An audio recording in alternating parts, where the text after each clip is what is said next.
Можно создать массивы NumPy с более чем одним измерением.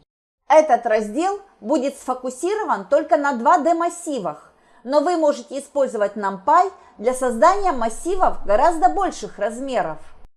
В этом видео мы рассмотрим основы и создания массивов в 2D, индексирование и нарезку в 2D, а также основные операции в 2D. Рассмотрим список A. Список содержит 3 вложенных списка, каждый из которых имеет одинаковый размер. Для простоты каждый список имеет цветовую кодировку. Можно привести список к массиву NumPy следующим образом. Удобно визуализировать массив NumPy в виде прямоугольного массива. Каждый вложенный список соответствует отдельной строке матрицы. Мы можем использовать атрибут endDim для получения количества осей или размеров, определяющих ранг. Термин ранг не относится к числу линейно независимых столбцов, таких как матрица. Удобно представлять endDim как количество вложенных списков. Первый список представляет первое измерение. Этот список содержит другой набор списков. Это представляет второе измерение или оси. Количество списков, содержащихся в списке, связано не с измерением, а с формой списка. Как и в случае с массивом 1D, атрибут shape возвращает кортеж.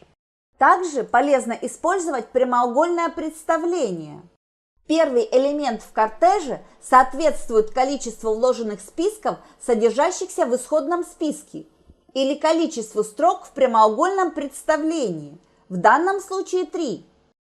Второй элемент соответствует размеру каждого из вложенных списков, или количеству столбцов в прямоугольном массиве 0. Соглашение состоит в том, чтобы маркировать ось 0 и ось 1 следующим образом. Также можно использовать размер атрибута, чтобы получить размер массива. Мы видим, что есть 3 строки и 3 столбца. Умножая количество столбцов и строк вместе, мы получим общее количество элементов, в данном случае 9. Пройдите лабораторные для массивов различных форм и других атрибутов. Можно использовать прямоугольные скобки для доступа к различным элементам массива. На следующем изображении показана взаимосвязь между соглашениями об индексировании для представления в виде списка. Индекс в первой скобке соответствует различным вложенным спискам, каждый из которых имеет свой цвет. Вторая скобка соответствует индексу конкретного элемента во вложенном списке. Используя прямоугольное представление, первый индекс соответствует индексу строки. Второй индекс соответствует индексу столбца. Мы также можем использовать одну скобку для доступа к элементам следующим образом. Рассмотрим следующий синтаксис. Этот индекс соответствует второму ряду, и этот индекс соответствует третьему столбцу, значение 23. Рассмотрим данный пример. Этот индекс соответствует первому ряду, и второй индекс соответствует первому столбцу и имеет значение 11. Мы также можем использовать нарезку в массивах NumPy. Первый индекс соответствует первому ряду. Второй индекс имеет доступ к первым 2 столбцам. Рассмотрим данный пример. Первый индекс соответствует 2 последним строкам. Второй индекс обращается к последнему столбцу. Также можно добавить массивы. Процесс идентичен добавлению матрицы. Рассмотрим матрицу X. Каждый элемент окрашен по-разному. Рассмотрим матрицу Y. Аналогично, каждый элемент окрашен по-разному. Мы можем сложить матрицы. Это соответствует добавлению элементов в одну и ту же позицию. То есть сложению элементов, содержащихся в одинаковых цветовых полях вместе. В результате получается новая матрица, такого же размера, что и матрица Y или X. Каждый элемент в этой новой матрице является суммой соответствующих элементов в матрицах X и Y. Чтобы добавить 2 массива в NumPy, мы определим массив, в этом случае X. Затем мы определим второй массив y. Мы складываем массивы. Результат идентичен добавлению матрицы. Умножение массива NumPy на скляр идентично умножению матрицы на скляр. Рассмотрим матрицу y. Если мы умножим матрицу на скляр 2, мы просто умножим каждый элемент в матрице на 2. В результате получается новая матрица того же размера, в которой каждый элемент умножается на 2. Рассмотрим массив y. Мы сначала определяем массив. Умножаем массив на скляр следующим образом и присваиваем его переменной z. В результате получается новый массив, в который каждый элемент умножается на 2. Умножение двух массивов соответствует поэлементному произведению или продукту Адамара. Рассмотрим массив x и массив y.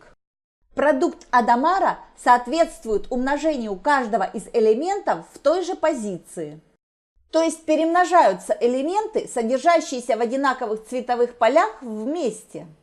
В результате получается новая матрица того же размера, что и матрица y или x. Каждый элемент в этой новой матрице является произведением соответствующих элементов в матрицах x и y. Рассмотрим массивы x и y. Можно найти произведение двух массивов x и y в одной строке и присвоить их переменной z следующим образом. Результат идентичен продукту Адамара. Также можно выполнить умножение матриц с массивами NumPy. Умножение матриц намного сложнее, но давайте предоставим общий обзор. Рассмотрим матрицу A, где каждая строка имеет свой цвет. Также рассмотрим матрицу B, где каждый столбец имеет свой цвет. В линейной алгебре, прежде чем умножить матрицу A на матрицу B, мы должны убедиться, что количество столбцов в матрице A, в данном случае 3, равно количеству строк в матрице B, в данном случае 3.